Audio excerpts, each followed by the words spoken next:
Krishna Krishna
Hare Krishna, can everybody see me?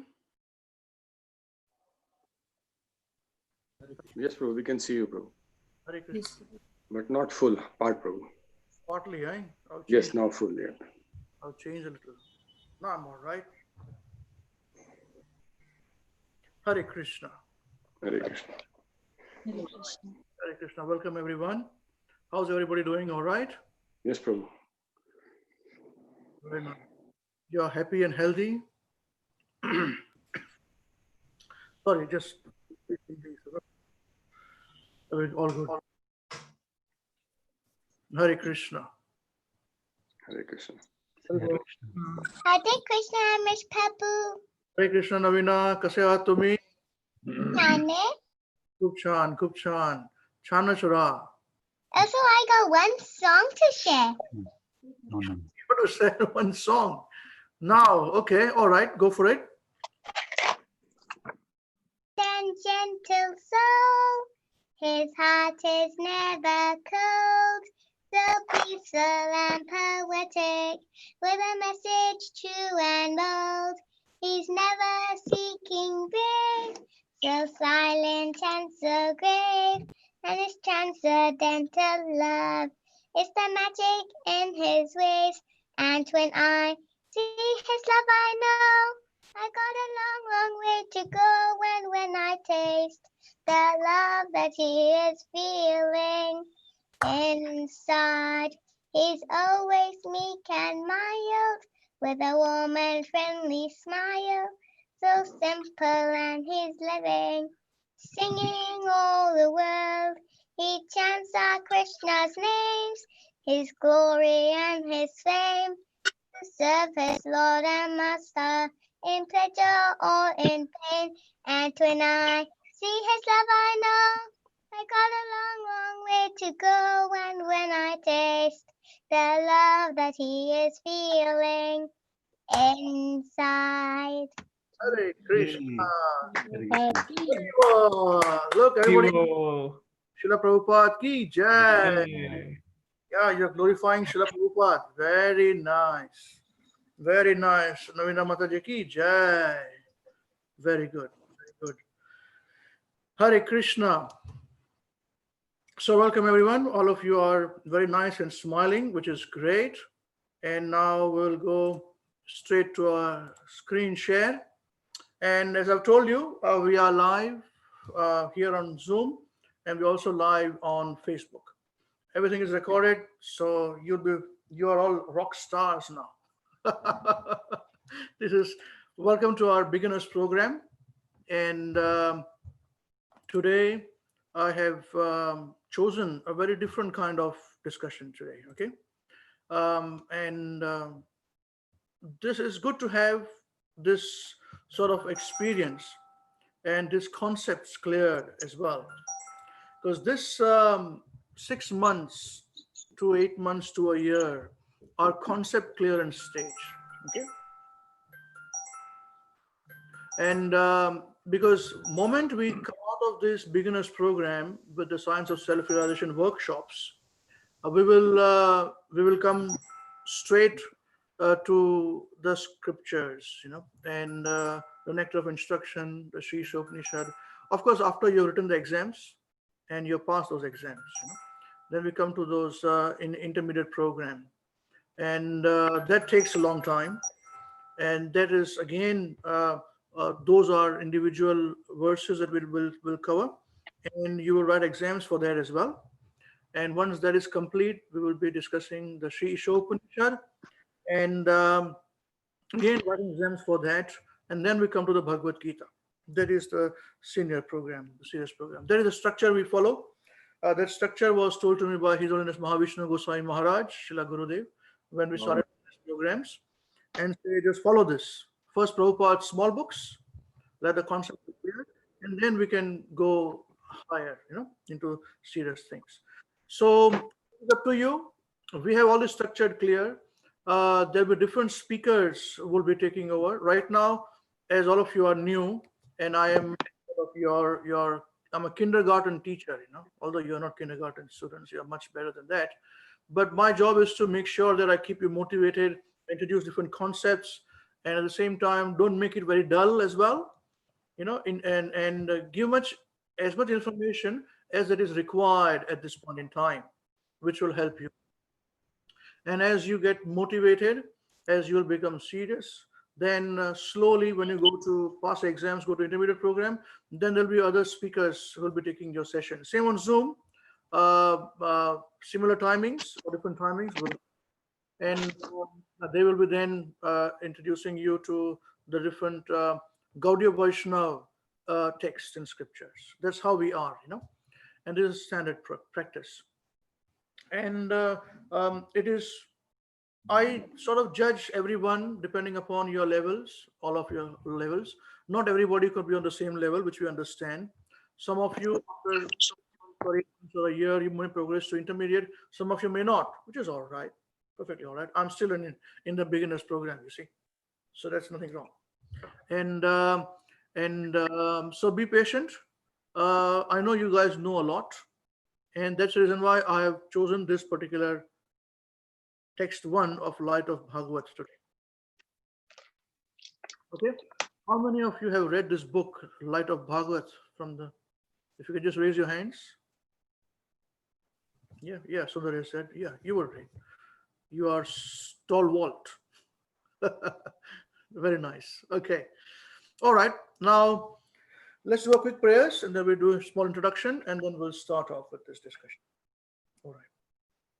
Om Namo Bhagavate Vasudevaya. Om Namo Bhagavate Vasudevaya. Om Namo Bhagavate Vasudevaya. Om Namo Bhagavate Vasudevaya. Om Namo Bhagavate Vasudevaya. Om Ajnana Timirandhasya Jnananjana Shalakaya Chakshurunmilitam Yena Tasmai Shri Guruve Namaha. Jai. Narayanam Namaskritya Naram Chaiva Narottamam Daivim Saraswatim Vyasam Tato Jayamudirayet Nashta Prayeshu Abhadreshu Nityam Bhagavata Sevaya Bhagavati Uttama Shloke Bhaktir Bhavati Naisthiki. Namo Vishnu Padaya Krishna Pristhaya Bhutale Srimate Mahavishnu Goswami Niti Namine. Namo Vishnu Padaya Krishna Pristhaya Bhutale Srimate Bhakti Vedanta Swami Niti Namine. Namaste Saraswati Deve Gauravani Pacharine Nirvishesha Shunyavadi Paschat Desha Tarine.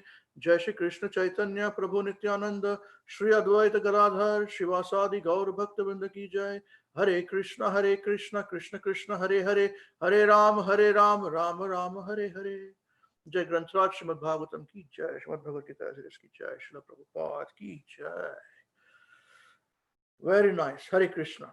So my job is it's a bit tricky job, at the initial stages, where we have to keep you all very much interested. At the same time, we have to also introduce scriptures and not to bore people as well.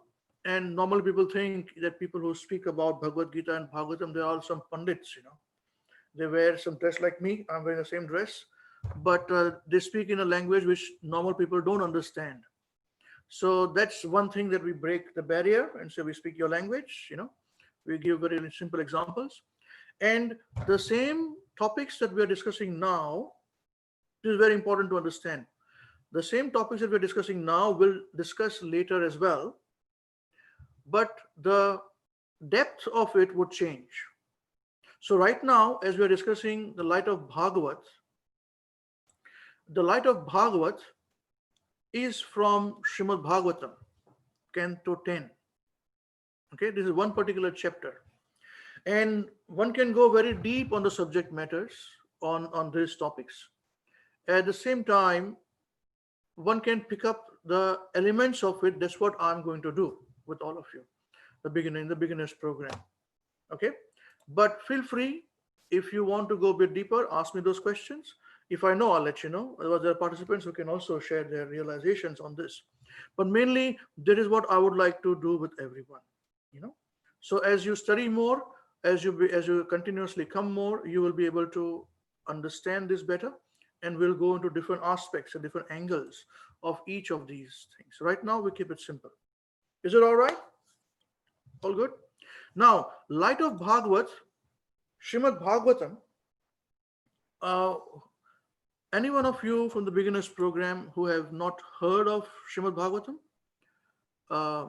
Many of you I can't see because you switched off your camera.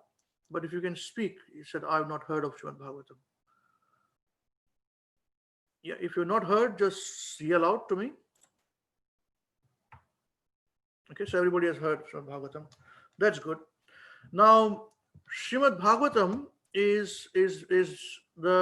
it's called the ripened fruit of the Vedic tree. Now, Vedas are unlimited. Okay, most of it are lost at the moment. Right? Now, Srimad Bhagavatam was written down at the advanced stage of spiritual understanding of the writer Vyasadeva. So when Vyasadeva wrote all the Vedas, okay, he also wrote all the Puranas and the Upanishads, including Shiva Puran, Devi Puran. So if you read these kind of other literatures like Devi Puran or Shiva Puran, they talk about the glorification of Durga in Devi Puran, or Lord Shiva in the Shiva Puran, you see, right?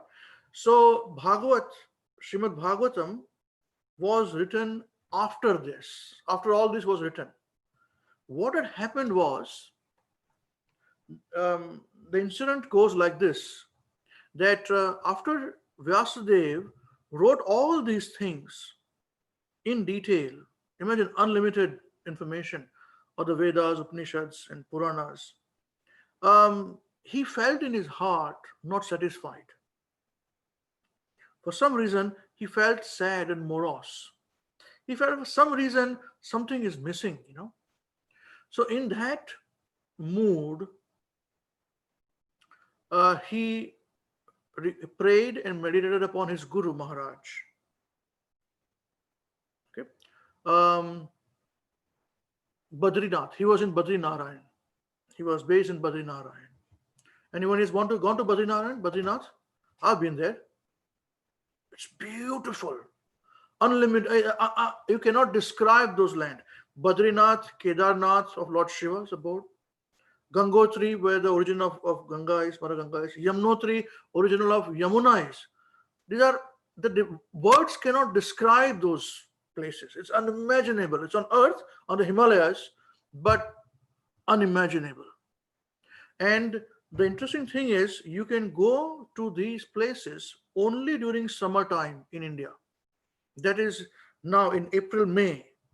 April it will start, May. They bring the deities from Rishikesh. They bring the deities, all the deities, and they're installed for about May, June, July. August something, and then they bring the deities down. September, October, and then they bring the deities down. Because it's very cold up there. Nobody can go. So temples are closed. Everything is shut down. Now in Badrinath, there's a special deity of Lord Vishnu. It is special because this particular deity of Lord Vishnu is a sitting posture in meditation. Normally, you don't see and you don't find Lord Vishnu or Krishna meditating, but there's a special deity there. And the deity was excavated from the river, I think it's Mandakini river, yeah, okay. So in that place, Vyasadeva meditated, thinking about his Guru Maharaj. So please help me. Narad Muni was his Guru Maharaj, and Narad Muni appeared. So what is the problem? He said, I wrote all these things, whole of Vedas and everything, but unfortunately, I'm not satisfied. So Narad Muni actually chastised Vyasadeva. Now, Vyasadeva is the plenary portion of incarnation of Krishna. He chastised him. Of course, you will not be satisfied, he said. See, Guru's business is chastising also. All of you are, X, Y, Z generation, Your Y generation or Z generation? Who are you guys? I think Z generation. You're Z generation? Yes. You don't have to be told. You don't have to be told. I don't understand, man. If seniors don't tell you, then you will have to go to Google. And Google will make money out of you. You don't understand these things. But no, I don't want to be told. I don't want to be told, Well, then you've got AdWords. They'll track you, remarketing. You don't know all these things. I know. I do this. It's my business, We know who's tracking, what is their age group, where did they went, here to there. It's called remarketing. So it's better that we follow a proper authority like Srila Prabhupada and get knowledge from him rather than Google, Once we know what Prabhupada is saying, then we can go to any place. This is the logic there, Okay. So Narad Muni chastised him. He says, of course you will not be satisfied, because what you have done is, you have written all these things, the Vedas, you have written the Puranas, the Devi Puran and Shiva Puran, excuse me, so many other Puranas, the Upanishads, but you are not glorifying the personal aspect of the absolute truth, the source of every emanation. This is technical words. I spoke generally with a purpose, because you think, hey, I know everything, so I speak louder words so that you get confused, So you know that I know a bit more than you. We have to go one step ahead, So the supreme absolute truth, Param Satya, is a person. This is revolutionary. How can truth be person? That is the point. That is what we have to understand. Who is that truth? Who is that person? Why is it called absolute truth? Okay. Now, and that is Krishna. So there is a reason why he said, now write only about Krishna exclusively. Now you have written everything. You have meditated everything. You are in your maturity of devotion to Krishna. So now you write about Krishna. So that's why he wrote Srimad Bhagavatam. That's why please don't jump to Srimad Bhagavatam straight away. These concepts have to be cleared before you jump, before you go. No jumping business. It is step-by-step process. Okay? It is step-by-step process. And if you go through ISKCON organization, you have to pay $500 for this training. Because this is called a Bhakti Shastri course. You'll become Bhakti Shastris, Shastri Jis you'll become, But you get $400 you have to pay. It is free of cost, we don't charge you anything. So don't misuse it. What we want is, there's one thing only that we charge. What we're wanting is your honesty. If you expect honesty from us, the least you can give is honesty back. Is it not so? Am I right? Am I right? Yeah, logically. Logical. All right. So the moment you want to jump, no problem, you can jump, but you will miss the step. And then it will be very hard. And then it goes down, others will progress, and you say, sorry, can I go to join them? I said, no, you cannot. You have to start again. Not again, from where you left, basically. It has happened with us. People who are with us for 1 year, 1.5 years, they go through the process and they stop. Well, others are progressing. And after 6 months, they come and say, can I join them? They're going to intermediate program. We said, no, sorry, you have to be back again. Again, write the examination. Simple. Logic. Is it making sense to you all? Is it logical? That's right. Great stuff. Now we are in arrangement of this. This is very nice. Okay. Now, so Bhagavatam, Srimad Bhagavatam was written at that stage. Now, in the Srimad Bhagavatam also there are steps to be learned. You cannot study Srimad Bhagavatam just like that. Open any page and start to read. You want to understand a word. You have to study from first introduction, preface, introduction, chapter 1, text 1 onwards. Text 2, text 3, then different chapters, then cantos, and go further. Okay, please don't be in a haste to jump there. We'll tell you which books to read also. These are very important things. Okay, and the difference between all those people whom you listen and watch on YouTube. You know, there are so many people who speak on Bhagavatam, Saptas they do, Bhagavat Saptas, very nice. And all the people are there. So nice, very good. He speaks very good, very nice. Well, he's promoting himself. He is telling you what he's prepared for 1 year and 1 month. Prepares everything and speaks to you. And you say, so nice, very good. What we do is, we make you give Bhagavat Saptas. We are training you because tomorrow you are leaders of tomorrow. If you have got that skill in you, that patience in you, then follow the process. And I can tell you this, you'll become our counselors and you will in turn teach this process of Krishna consciousness to others. This is called parampara. You may be disciples of any guru, doesn't matter. Doesn't matter. At all. But this parampara has to be continued. That's why you will see that we have got Avinash Krishna Prabhu, his wife, good wife Saraswati Mataji, or Shital Prabhu, his wife, Namrata Mataji, Sanjeev Prabhu, whose wife Dolly Mataji. We've got Sopan Prabhu, Anish Prabhu, whose wife, So these are all being trained. So different aspects of different things will be spoken by them. Okay, this is how we operate. Great stuff. Now, Srimad Bhagavatam, this particular chapter and this particular text is coming from the 10th canto of Srimad Bhagavatam. 10th canto of Srimad Bhagavatam is a very, very important canto. Okay. Every cantos are important. Cantos mean in Hindi or Devanagari, it is called Skand, Skand. Okay, you cannot go to 10th canto just like that, because 10th canto is where Krishna is introduced. From the first canto, Krishna's feet is introduced. Then slowly everything goes up to his thighs, his waist, his chest, his neck, and the 10th canto is his face. That's where fully Krishna is manifested. And that is where you have got Krishna's pastimes with Radhika and other gopis. And most of the time, people who have got a little bit of information, who have got a fortunate background of India, and who, even in India, those who are a very cultured background of Hindus and all, they've got information about this Krishna and dancing and the gopis. But there's also a problem, because half information, you see. Why like this? Why like that? You'll be surprised to know, I used to have discussions with even taxi drivers, Muslims, where they would drive me in Mumbai, one place or another, about why Krishna dances with the gopis, his God. I don't understand it.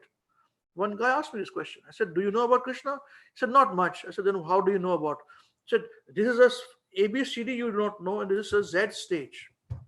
So God, in your information, God is impersonal. He said, yes. So God doesn't have a form. I said, that's right. He said, that is a realization to a certain stage. Because if you remove that cover, you can see the face of God. And that is Krishna. That is what we're going to discuss now.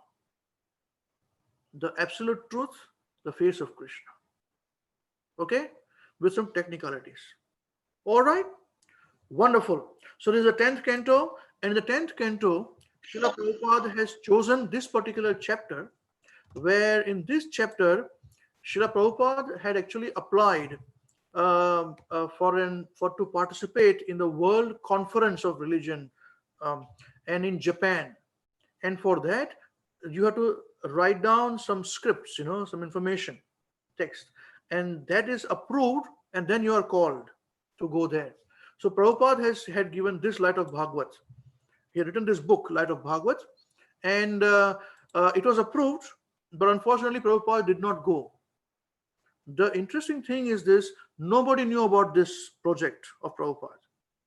After Prabhupada left planet Earth and went back to Godhead in 1977, in 1984, when the disciples of Srila Prabhupada went to the temple, Sri Radha Damodar temple, they found, actually I've seen it, there is a thief wall, second wall.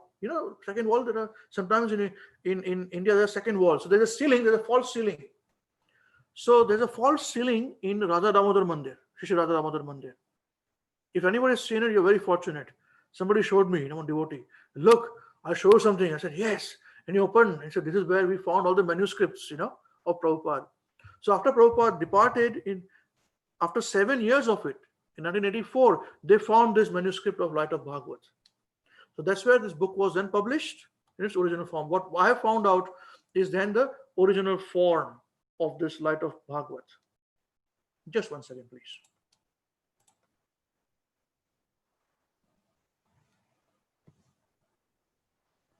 I'll just stop this share for now and I'll search for something, okay? Just 1 second, please.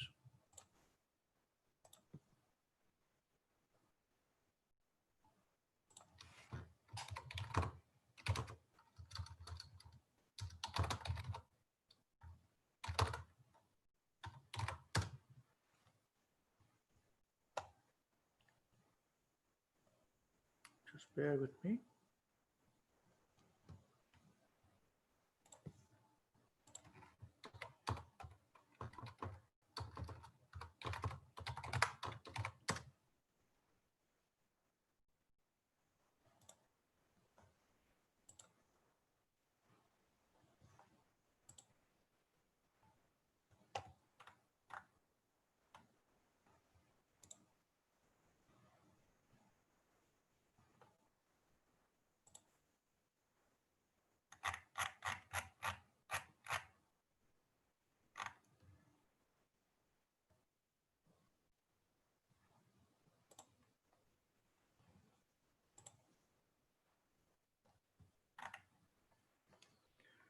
Okay. Now I'll do some screen share. Right.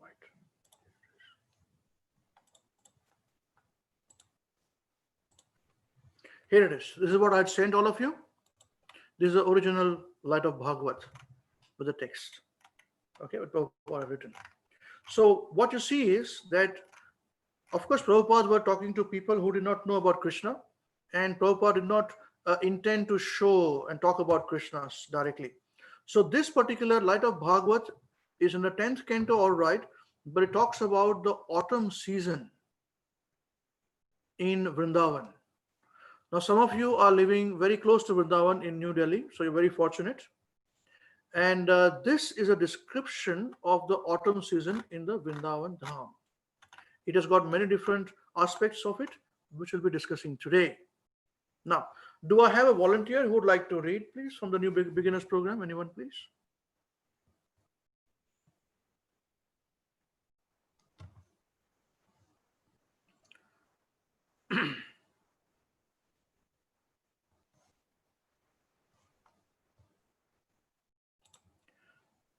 Hare Krishna, Prabhuji. I can read today.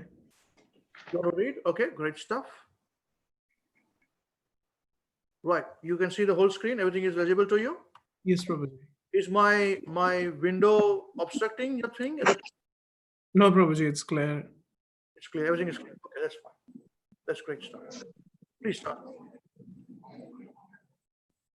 The arrival of clouds, accompanied by thunder and flashes of lightning all over the sky, provides a picture of life-giving hope. Covered by a deep bluish cloud, the sky appears artificially dressed. The thunder and the lightning within the clouds are a sign of hope for a new way of life.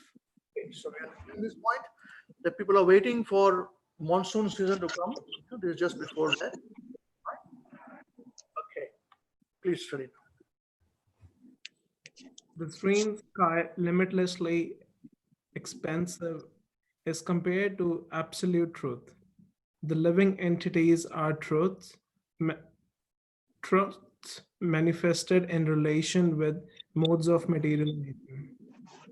The deep bluish cloud covers only an insignificant portion of the limitless sky, and the fractional covering is compared to the quality of ignorance or forgetfulness of real nature of the living being. A living entity is as pure as limitless sky. He becomes covered by the clouds of forgetfulness. However, in the tendency for enjoying the material world, because of the quality called tamas, ignorance, he considered himself different from the absolute truth, from the absolute whole, and forgot his purity, which is like that of clear sky. Okay, thank you, Piyush. Just if you can hold on. Right. So we have discussed so far the three I've highlighted now. Okay. What did you understand? Any one of you, please. What did you understand from this? What did you pick up? What are Prabhupada trying to say here?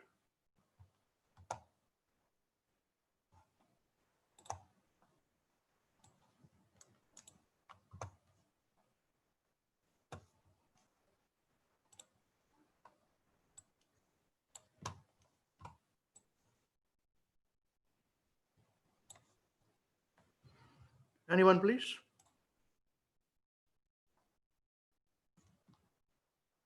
Hare Krishna, Prabhu. Yes. Just introduce yourself, please. Yeah, my name is Parth. I'm from India. Yes, Parth. Yes, please continue. Yeah, so here Prabhupada is trying to explain how the soul is the part and parcel of the Supreme, and the soul is same in quality with the Supreme, but different in quantity. The what we call is achintya bheda bhed tattva. But apart from that, when Prabhupada says the deep bluish cloud covers only an insignificant portion of the limitless sky, he means that because of the tendency of the soul to enjoy this material nature in the forgetfulness of Krishna, that tendency leads to ignore. That is the base. That is ignorance of the Supreme Self. The Because the soul wants to enjoy without the Supreme. He does not want to render service and love to the Supreme, and hence considers himself different from the Absolute, and that is what covers his purity. Maybe. Yeah, very good. Very good. That's a very, very good attempt. Very nice. Very nice. Just one thing, that when the partial covering of the limitless sky, which is mentioned, that is the material nature, material world of the spiritual sky. Okay. Maybe I'll explain to you this bit more, everybody. Now, did everyone understand what Parth just said? Please feel free. This is the time for us to clarify and clear all the doubts and all the concepts, please.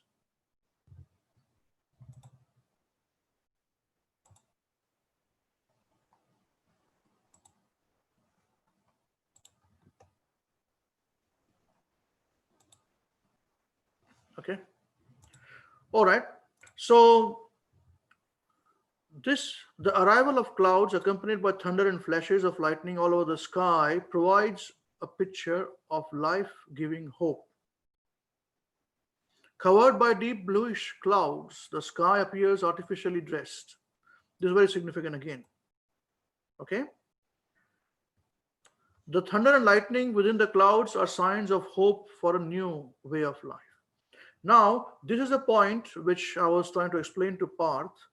So Parth is once again, it's a very good attempt. What you said was absolutely correct. There's this point that the deep bluish cloud, which talks about is rains, which contains those drops of rains which bring life, are actually the material nature.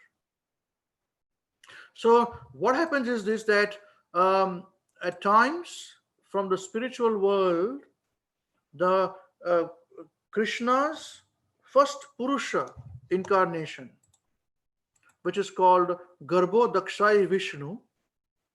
Sorry, not Garbho, it's Karana Dakshai Vishnu. It's also called Mahavishnu. Okay, he is resting in the causal ocean, and from his breathing at times, yeah, there's a cloud which covers the eternal spiritual sky, only small portion of it. Okay, it is this cloud which is actually the material world which we live in. But there are no variegatedness. It's just a lump of matter which floats there.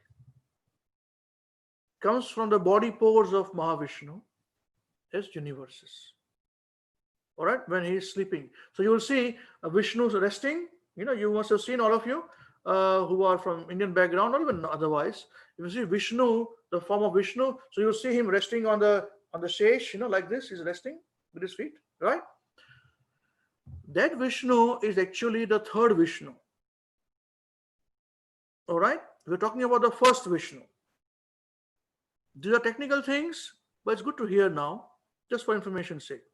So he is the one from which the second Vishnu appears, Garbhodakshaya Vishnu, and from there comes the third Vishnu, which is Kshirodakshaya Vishnu, which is the super soul in the heart, and it is this Kshirodakshaya Vishnu whom we call Vishnu.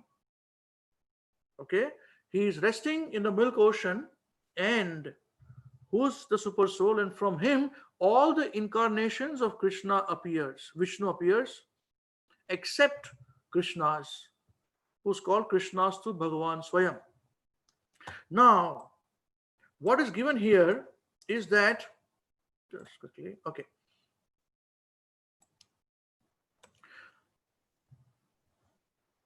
The serene sky is limitless, expansive is compared to absolute truth. That means this is the supreme absolute truth called Parabrahman. You see, Shankaracharya, he gave the concept that ultimately we are all living beings, jivas. The jiva and even the devas, they come from the Parabrahman. Ultimately, Parabrahman is the topmost. So all the devas are the same. We are also qualitatively and quantitatively, according to him, as God. We have forgotten about it. This is called Mayavad philosophy or impersonalist philosophy. It's also called in Sanskrit Advaitavad. Could you repeat after me? What is it called? Beginners program, please. It's what's it called? Advaitavad. Advaitavad. Means very nice. That means there's only one absolute truth, and we are all also absolute truth. And we merge into him, the absolute truth. Yeah, and that is how we are God. We have forgotten about it, so we reminded it, we become God. That's the normal, in simplistic term, the concept which the Shankaracharya believe.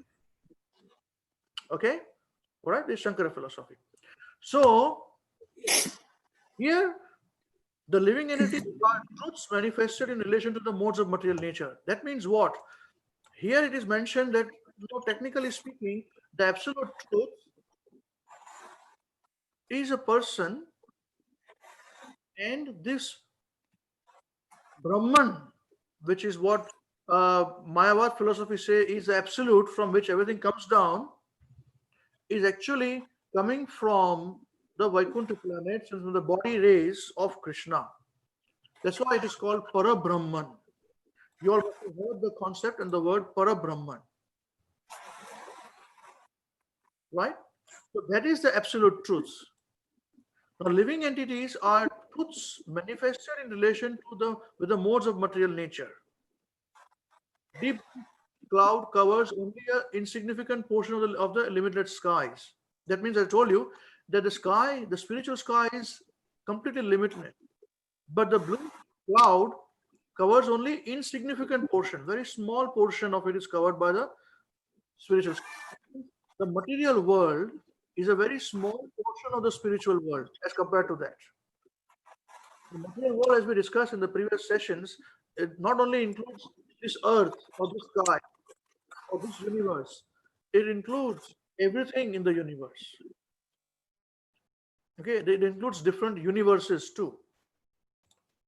All right, but it's very insignificant, small portion.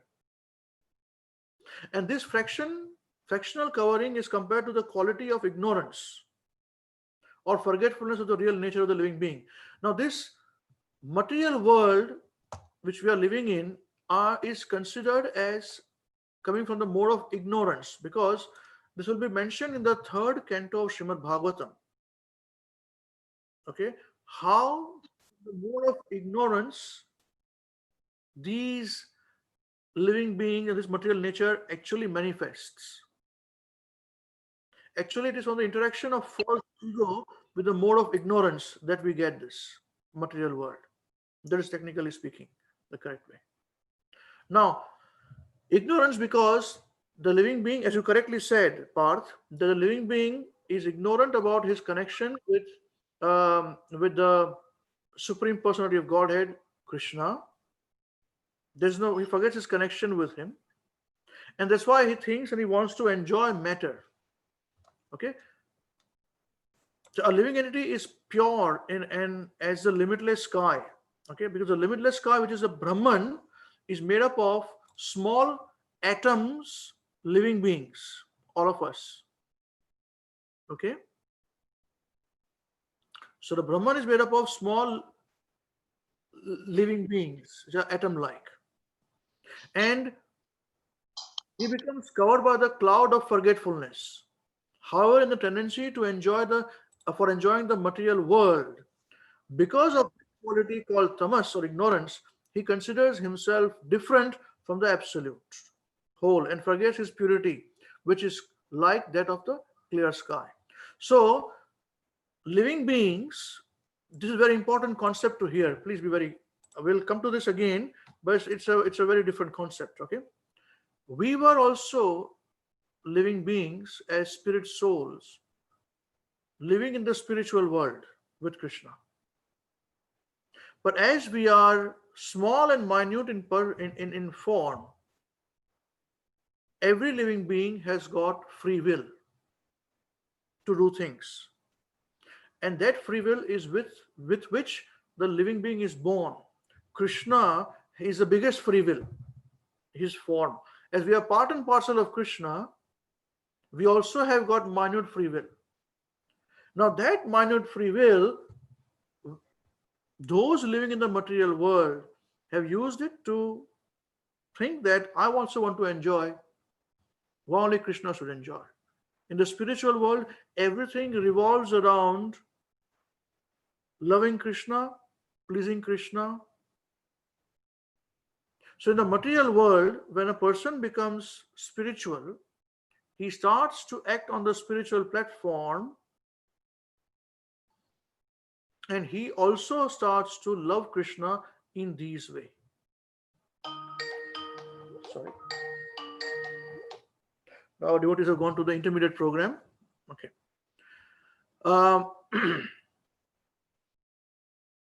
That is where we see here that the absolute whole, and he forgets his purity. So living being, although we all are pure, just like that of absolute truth, okay, but because of this tendency of enjoying the material nature and material world, our purity is spoiled due to tamagun, mode of ignorance. This could be many words, could be a bit technical, but everybody understood this? Because Parth also explained very nicely. Anybody did not understand what I just spoke now, please?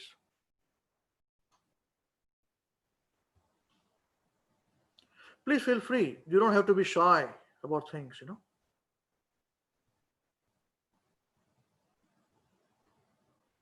Do you need any more clarity? Hare Krishna, Prabhuji. Yes, Piyush, yes. Yep. So it's also, Prabhupada here is also trying to explain us that due the forgetfulness or the tendency to enjoy things, that is coming from tamogud or the ignorance? Yes, that's right. Because the material world is giving us the facility to enjoy. You see, this material world. Technically speaking, the enjoying spirit is in the nature of the spirit soul. Because the spirit soul is made up of three qualities. What are those? Sat, Chit and Ananda. Eternity, knowledge, and bliss. Yeah? These three things is the body of a spirit soul, which all of us are. Not this body, this is gross body, material body. So the bliss aspect of enjoyment is always there with us. But as we chose to enjoy independent of Krishna, that's why this is material world is made, say enjoy. Like a small child, when the child starts to walk around, he wants to then find ways to enjoy, So what the parents do is, okay, play around here, this is your area, and they cover the area to make sure that the child does not fall over somewhere. That is the material world. But this material world is made up of originally tamagun, ignorance. More of this will be clear as we come through. Even in this discussion, it will be coming through. Is it okay? Thank you, Prabhuji. Yes. Wonderful. I'll wait for 5 more seconds and we continue with our discussion. If anyone has to ask any questions or say anything.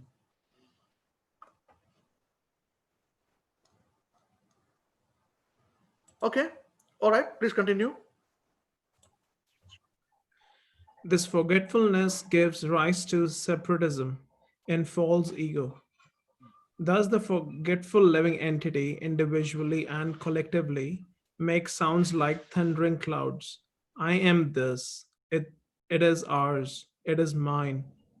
This mode of false separatism is called quality of rajas, and it gives rise to creative force for separate lordship over the mode of tamas. The flash of lightning is Just stop. Just stop here. Okay. So this point, what did we understand from here? This is a very technical verse because Bhagavatam is very technical. Okay. I'm giving you just a glimpse of what to expect as you progress more. here. It's Prabhuji, it's explained that due to forgetfulness, which comes from ignorance, then we start to think that we are the controller, or I am the owner of the entity, or it's everything belongs to me, and we start to think at the bodily level, and we forget that we are a spirit soul. Yes, that's correct. And then there's something else also mentioned here. And it gives rise to the creative force, which makes us feel that we are separate from Lord, and we do not agree that we are part and parcel. Okay, good. Your good attempt. Very good attempt. Very nice. See, this forgetfulness gives rise to separatism in false ego. Okay, first of all is this point that matter is a dull matter. Matter is ignorance, nothing else. It's a dull matter. Okay, earth, water, fire, there is what? Nothing. All right. Now, to manage the matter which is in ignorance, you require the Rajagun, mode of passion, to get things done. You see, a person who is in mode of ignorance either is sleeping all the time or is intoxicated all the time, doesn't have the skills to think or do things. But this doing things, like creating things, constructing things, houses, offices, doing business, doing job, running, is coming from the quality of Rajagun. Means mode of passion. Playing sports, passion. Yeah, I got wicked. Yeah, goal. Everyone's jumping. Man, these people are playing soccer. You're watching on the television, and somebody scores a goal, and you are jumping. What is this? Passion.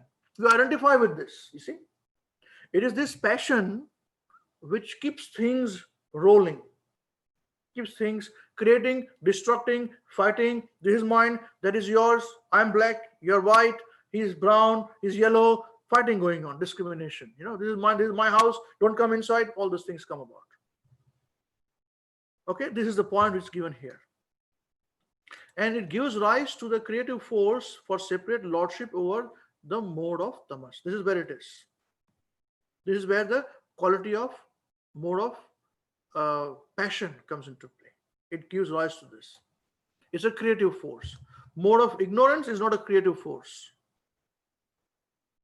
It's inertia. It just stops, People don't want to do anything. They're lazy. Okay? Just keep going further. It'll be more clear as we discuss. Continue. The flash of lightning is the only beam of hope that can lead one to the path of knowledge, and therefore it is compared to the mode of sato or goodness. That's right. So, yep, the flash beam, the flash lighting, the lighting strikes is white in color. So, white represents mode of goodness. And it says it comes from the sky, which is compared to the absolute truth. So, it is through mode of goodness that we can attain knowledge, spiritual knowledge. Remember this point. Person who's too passionate gains knowledge, but it's always mixed. Yeah. So spiritual knowledge comes from the mode of goodness. So in the first paragraph, Srila Prabhupada are saying, we have described that the sky is from the absolute sky, from the Brahma Jyoti, which is made up of all living beings, small living beings. They fall down to the material world. In this material world, which is manifested as a dark cloud, which covers small portion of the spiritual world, the spiritual sky, and all the living entities go there inside. They're born in it. Now, the material world is essentially in the mode of ignorance. Okay, and with that, through passion, the three modes of material nature, ignorance, passion, and goodness. Okay, through passion, you start to create things in the mode of ignorance, in the material world. But to come out of this material world, there is flash of lightning, which is called mode of knowledge, which is mode of goodness, which is where you get spiritual knowledge, and you can come out of it. This is what is summarized in this. It's a nice analogy Srila Prabhupada has given. Okay, now continue please further. The limitless sky or all-pervading absolute truth, Brahman, is non-different from the covered portion of the sky, but simultaneously this whole sky is different from the fractional portion that is liable to be covered by the dark cloud. Okay, just one second. What does this mean? You're all going to yawn today, It's very technical. I'll try my level best to do this is all right for you. Yes, anyone please. What does this mean?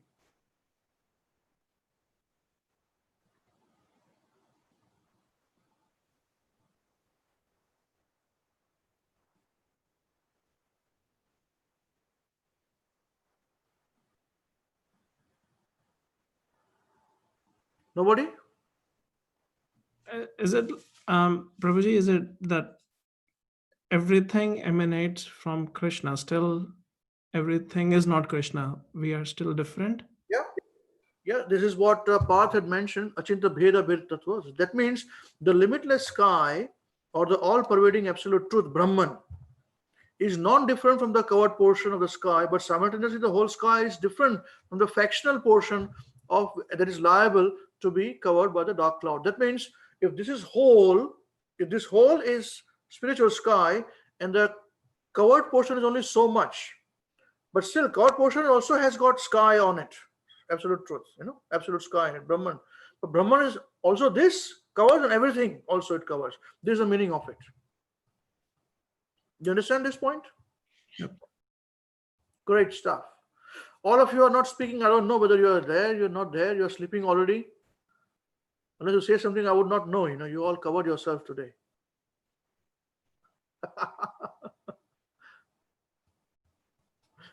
Okay, please continue, Piyush.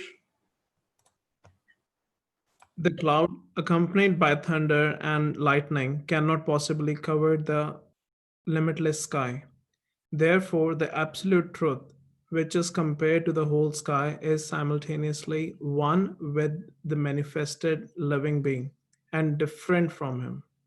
The living being is only a sample of the absolute truth and is prone to be covered by the circumstantial cloud of ignorance. Yes, yes. What does this mean?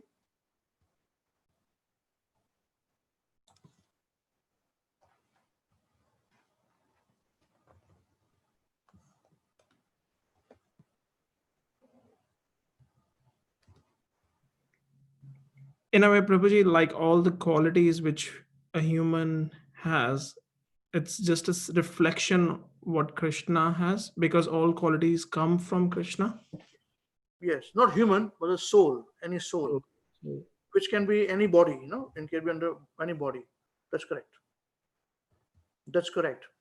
So the soul, individual soul, is having the qualities of Krishna, but not in full proportion, small proportion. It's only a sample of the absolute truth. Just like in the Pacific Ocean is salty. The taste of the Pacific Ocean, if you drink, the same chemical composition you will find in the drop of Pacific Ocean. You understand this point? yes, Prabhuji. Yes, everybody else understands this point, please?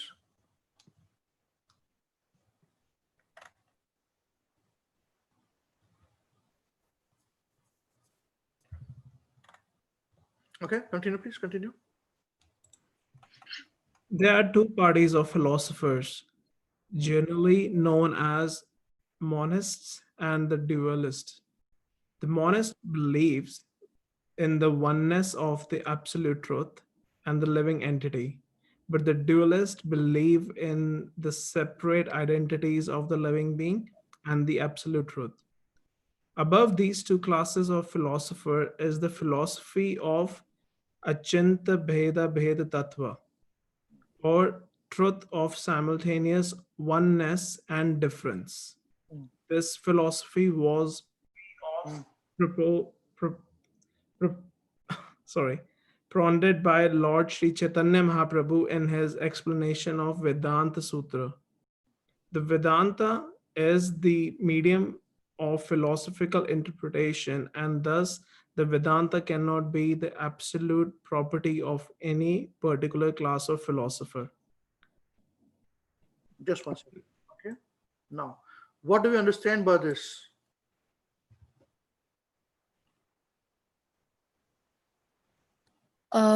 I think this means that there are, the paragraph first introduces that there are two kinds of philosophers. One that believe, one are the monists that believe that we are equal qualitatively as well as quantitatively to God. And then the other are dualists, which believe in separate identities, that we are completely different from the Lord or the absolute truth. But above both of these things are the philosophers which believe in the philosophy of Achintya Bhedabhav Tattva, which means that they are simultaneously one as well as different from the Lord, one in quality but different in quantity. And this philosophy was introduced by Chaitanya Mahaprabhu. Very good. Very good. So technically speaking, the first two monists and dualists, what we're talking about, monists are the Advaitavads, yeah? Shankaracharya. Then there is Dvaitavad. Okay? So Dvaitavad is created by Madhvacharya, and also Acharya. He also Advaitavad.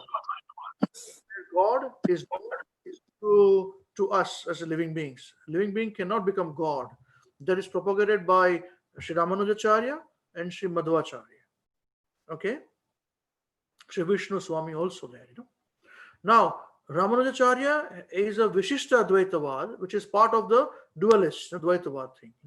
So if you see the Gaudiya Vaishnava Sampradaya, which we are in, we are following the Dvaitavad of Madhvacharya, but we are specialized a bit more where Chaitanya Mahaprabhu introduces the concept of Achintya Bheda Bhed Tattva, means simultaneously one and separate. So living being is simultaneously one in quality with Krishna, the creator, absolute truth. At the same time, he is away from him. You see? So we are in this dualist philosophy. Now, monists or Advaitavad also says that the world is mithya, is maya. It doesn't exist. Brahma, Satya, Jagat, Mithya, they say. Whereas the Dvaitavad, we believe that the Jagat is real. The material world is real. It's not unreal. But it is not false, but it's temporary.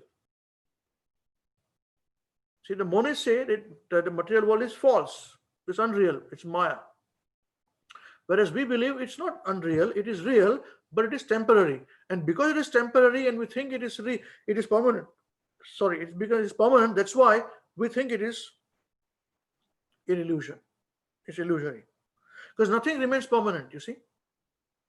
Today, if we take one breath, we are one breath less in our life to live. Nobody can give us that breath again.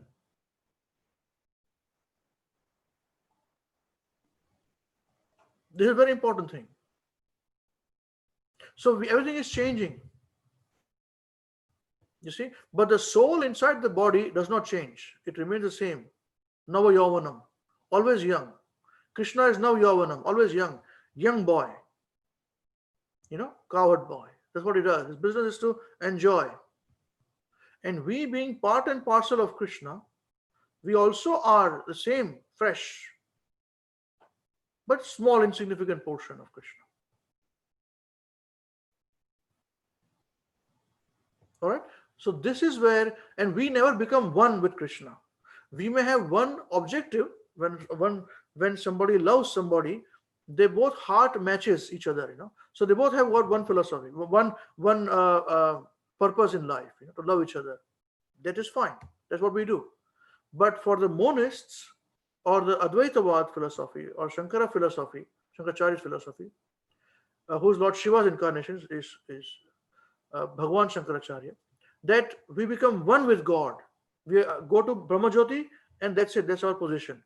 That is not acceptable to us. We say there is beyond that. That's how we love God. Okay? Are these points clear?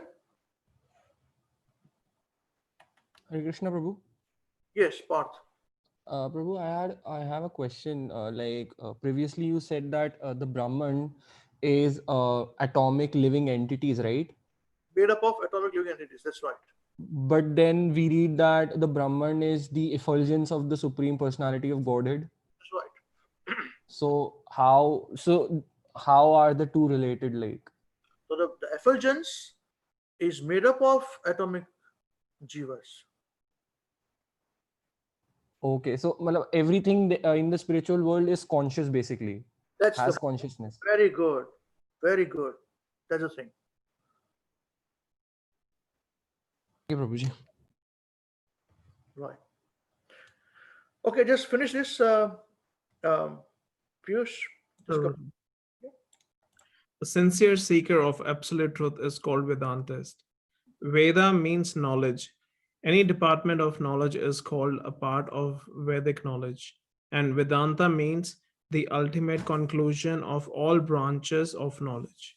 As philosophy is called the science of all sciences, Vedanta is ultimately philosophy of all philosophical speculations. That's right. So Vedanta, as the name suggests, is Veda. Veda means knowledge, and Anta means end of it. There's nothing more to gain. That's why it's called Vedanta. So there's a Sandhi, you know, Veda Anta. It's Vedanta. Yeah. Now, anyone has any questions on what we discussed today, please feel free before we conclude today's discussion, today's program. Prabhuji, like you mentioned that Adi Shankaracharya's philosophy is oneness, which we do not believe in. And he is incarnation of Lord Shiva, Mhm. who is Param Vaishnav himself. Yes. Your voice went away. Sorry, I couldn't hear. Who's Param Vaishnava? After that, I couldn't hear anything. Can you hear me now? Sorry. Yes. Yeah. So why would incarnation of Shiva will introduce Krishna like this and not like Parameshwar and we are different as a soul and the concept of duality? Okay. Okay, good question. So what happens, Piyush? We are going to discuss that in the science of self-realization, you see. So if we had discussed that point, I have it already set up for me. It's Shankaracharya's glorification of Lord Krishna. But I did not take that discussion today because we wanted to come to that point, which is good. You pointed out. It's very good. So as you see, the progression of society which happened after when the Buddhists, Lord Buddha's incarnation appeared. Lord Buddha is one of the 10 incarnations of Krishna, Vishnu, but he's not. He's a Shakti Avesha avatar. It's like Lord Jesus Christ, Shakti Avesha avatar. He's not a direct incarnation of Krishna. He's a specially empowered incarnation of Krishna. So when there was a lot of killing of animals in big quantity, innocent animals on planet Earth, when people were following Vedas, but the kings were following Vedas, but they were Karmakandiya. So in Karmakand, it says that if you have done this wrong, then you perform this yagna in which you kill so many goats, so many these animals, and that is part of the Karmakand yagna process. And you'll be out of that. This is wrong because you're killing something. You see? Now, killing is allowed in the Vedic injunction of animals in fire sacrifice, but it is allowed only for those priests who had the power to bring them back to life as a much better living being. So they may, for example, they may kill a horse, which is old, infirm horse, and immediately the horse, after being killed, is brought back to life as a very strong young horse back. That's why you see many times in Mahabharata and all that there are the description about somebody appearing from fire, living beings appearing from fire. There's a Vedic fire sacrifice. So those priests, the Brahmanas, who were so powerful, had lost their valor as time progressed. So people were just killing animals for the sake of their own sins. I have done adultery with someone else's wife, so it is very bad. Instead of me getting reaction, I must perform this yagna. In that, let us kill so many animals. This was rampant everywhere on planet Earth. And to stop this, Krishna appeared, Lord Vishnu appeared as Lord Buddha, and he says, I don't care, stop this animal killing, ahimsa. He propagated ahimsa. So he was told by this Brahmanas to say, he said that, well, you are saying we should stop, but it's mentioned in the Vedas. So Lord Buddha said, so what? I don't believe in Vedas. Let's talk logic. That's when he introduced logic. He said, I don't believe in Vedas. Stop the Vedas. Don't talk about Vedas. He said, you are doing adultery. And you are doing, because of that, you don't want to get the reaction or karma of doing adultery or doing wrong. And for that, you are killing so many animals. How does it make sense? You should get more karma. Is it not logical? They say, logical, that's right. That's why he took the whole earth away from Vedas. Everybody became this way Shunyavadis. That at the ultimate stage, at the stage of nirvana, the soul is also finished, the body is also finished. That is the ultimate aim of Buddhists.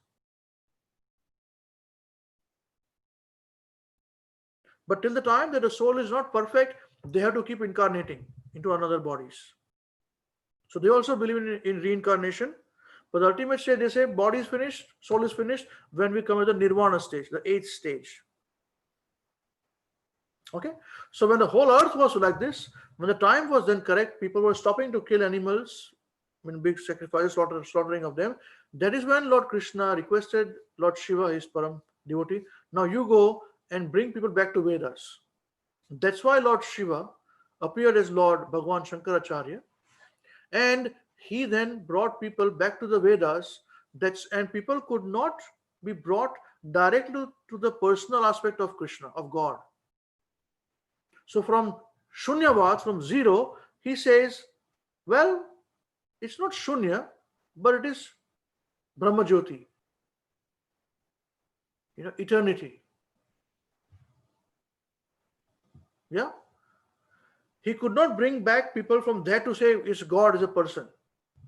So that's why Lord Shiva appeared and brought people from atheism, or Buddhism is atheism, to that of Mayavad, Advaita philosophy. And when the time was right, that is when Krishna appeared through his empowered souls. His empowered souls appeared like Madhvacharya, then Vishnu Swami. That is how, and then Chaitanya Mahaprabhu himself appeared, Krishna himself appeared, and they brought them to personal aspect of God. This is what we'll be discussing later on, maybe next time. Yeah. Is this okay? Yes, Prabhu. Thank you. Right. Thank you. Anyone else any questions on what we discussed today so far?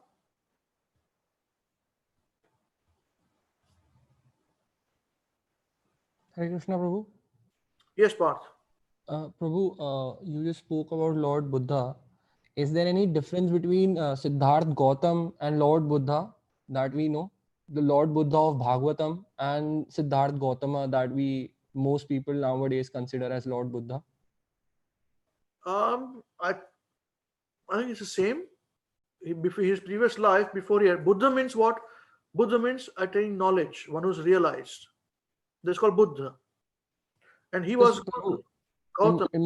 In Bhagavatam, it is written the name of the parents and the characteristics of Buddha.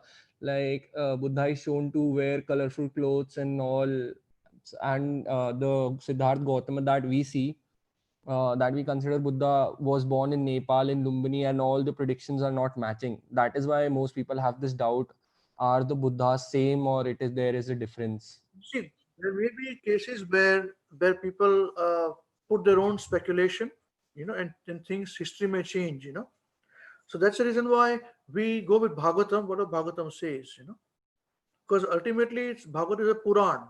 Puran means old history. Yeah. It's called Bhagavad Puran. It's an old ancient history. So whatever Bhagavatam says is correct, accurate. Okay. Good. Anyone else has any questions about what we discussed so far?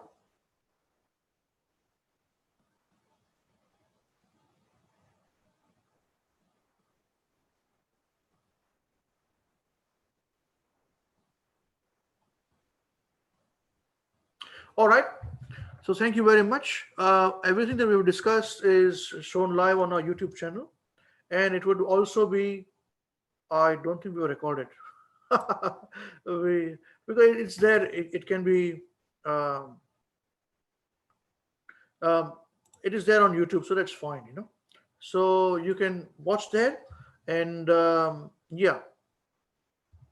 Thank you very much. We will see you next week. I will give you some information as to what we're going to study, and because I'm trying to understand and understand get a feel of all of you. So what levels you are, because others are not talking, so I do not know what is their level of understanding. But slowly, I'm hoping that they'll be encouraged to speak as well, and we can have a more interaction from them too. All right. Thank you very much. Jai. Jagat Guru Srila Prabhupada ki jai, Srila Gurudev ki jai, Jagat Guru Srila Prabhupada ki jai, Shri Nitai Gaur Chandra Bhagwan ki jai, Grantraj Srimad Bhagavatam ki jai, Nitai Gaur Chandra Premanande, Hari Hari Bol. Hari Bol. Hare Krishna, Prabhuji. Hare Krishna, Prabhu.